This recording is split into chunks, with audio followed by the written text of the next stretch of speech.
In this lecture, we'll introduce the string class and also look at how we handle user input.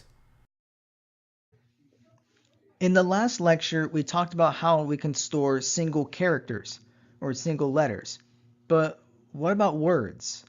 What about storing strings? Well, Java provides a way to handle that, and this is what we call the string, which is simply defined as a sequence of 0 or more characters. Now, the way a string is denoted in Java is we enclose it in double quotes. So this is very different from characters. With characters, we enclose them in single quotes. In Java, we enclose them in double quotes. Java also provides a class which is called string, and that contains various operations that allow us to manipulate a string. And we'll talk more details about these operations much later on in the course. Now, I did say that a string is a sequence of 0 or more characters. So it is possible for a string to have no characters, and we call this the null string or the empty string. We'll most likely use the term empty string. So let's take a look at a couple of examples. So we have one string here, Ron Swanson.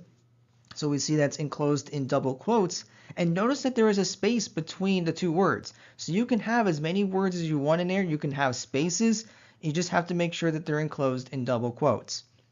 We have an example of another string, Heisenberg. So we can do one word, but once again, it is a sequence of 0 or more characters, and it is enclosed in double quotes.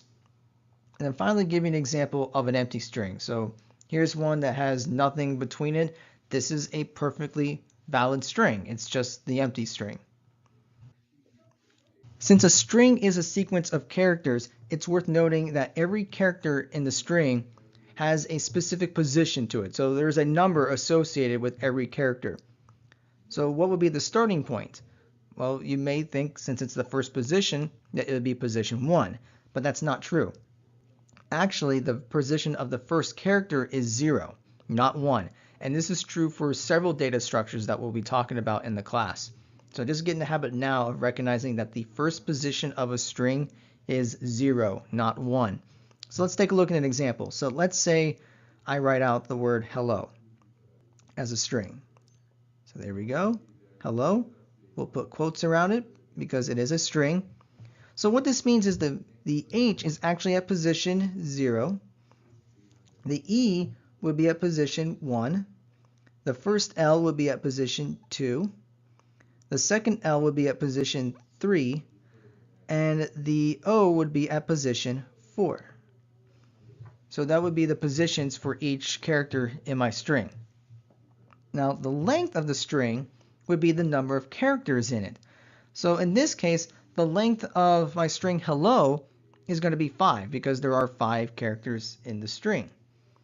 So an interesting question to ask is, if a string has n characters, what is the position of the last character? And you can kind of get a hint from my hello example up here, but take a second to think about it. Pause if you have to.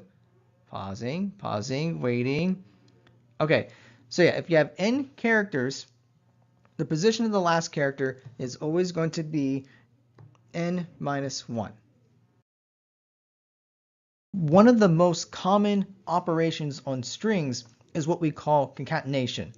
Well, you might be wondering, okay, what's concatenation? Well, that just simply allows one string to be appended to the end of another string.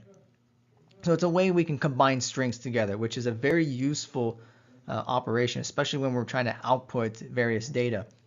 So the way we do that is we use the plus operator. So yes, we use the plus operator for addition, but we can also use it for concatenating two strings. We can even use it to concatenate a number with a string. So let's take a look at an example. So let's say I have one string that says I am, and so we have that in double quotes. And then I have another string that says Batman in double quotes. I can concatenate them by saying I am plus Batman, and that'll evaluate to one giant string of I am Batman. Now, it's worth noting that in this example, I added a space right before the word Batman in my quote. So there's a gap between the first quote and the word Batman. And this is because when we concatenate strings, it's literally going to end right where the first string was and pick up right where the second string starts. So without that gap, we would have IM, and then there'll be no space between the M and the capital B. So just keep that in mind when you're concatenating strings. So let's take a look at another example. So here's one where we can concatenate a number to our string. So our first string is a Mountain Dew, and we put the $sign as part of the string. And then we do a plus, and we have 5.00. So this would evaluate to a Mountain Dew $5 as one giant string. So let's try this example. What would happen if we try to concatenate this string? You would think that we would do sum equals 10 because 2 plus 8 is 10, and so we output that. But the problem is both the 2 and the 8 become strings. So instead of adding those two values, we concatenate the strings. So what we get instead is sum equals 28, which clearly is not correct. At least last time I checked, 2 plus 8 is not 28. So if we want to get the numerical sum, we need to include parentheses around the expression. So this will allow Java to evaluate the expression in the parentheses first, and then we can concatenate that to our string. So if we go back to our example, we can say sum equals, and then enter a quote, and then plus, and then put the 2 plus 8 in parentheses. So this will be evaluated to 10, and then that gets concatenated to sum. So we would say sum equals 10.